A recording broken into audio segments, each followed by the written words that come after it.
அமெரிக்காவுல ஒரு ஏவுகணை இயங்கல. சரி. ஏவுகணை இயங்காம இருந்தோம்னா அமெரிக்காவுடைய அதிபர் ஒபாமா அப்பா அவர் என்ன பண்ணாரு? அவர் என்ன பண்ணாரு? ஏவுகணை நாயகன் என்று யாரு சொன்ன ஆரம்பத்துல? நம்ம ஆளு. நீங்க என்னைக்கும் பேசிட்டே இருப்பீங்களே, அருமையா மதிப்புக்குரிய ஏபிஜே அப்துல் கலாம் ஐயா அவர்கள். ஆமா, அப்துல் கலாம் ஐயா விட்ட ஒபாமா வர்றாரு, ஆமா. தொலைபேசி மூலமா வர்றாரு. சரி. ஐயா, இந்த அமெரிக்காவுல ஏவுகணை இயங்கல, எப்படியாவது நீங்க தான் 3 பொறியாளரை கூப்பிட்டு இந்த ஏவுகணை இயக்கிருங்க. சரி. அவங்களுக்கு உள்ள எல்லா வெகுமதியும் நாங்க அழிச்சிடறோம் அப்படின்னு சொன்ன 3 நாட்டுல தேர்ந்தெடுக்கிறார். சரி. எந்தெந்த நாடு?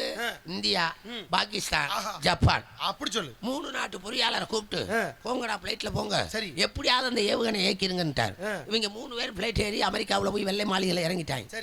இறங்கணும்னு ஒபாமா சொல்ற எப்படியாவது இந்த ஏவுகணை இயக்கிருங்க. இவங்க 3 பேர் வேலை பார்க்க ஆரம்பிச்சிட்டாங்க. 1 மாசமா வேலை பார்த்து ஏவுகணை இயங்கிருச்சு. எங்களுடனே 3 பொறியாளரையும் கூட்டு கௌரவிக்குமா இல்லையா? சரி. வெள்ளை மாளிகையில கூப்பிட்டு 3 பேருக்கு என்னென்ன வேணுமோ நம்ம நாட்டுல இருந்து கொடுத்தா எதா இருந்தாலும் குடுறா. ஆமா அப்படின்டாச்சு. முதல்ல எந்த நாட்டுக்காரன்? ஜப்பான் நாட்டுக்காரன் வேணும். நான் ஏவுகணை இயக்கிட்டியா, உனக்கு என்ன வேணும்? எனக்கு 2 ரூம் நிறைய வெறிஞ்சு தங்கமா வேணும்ட்டான்.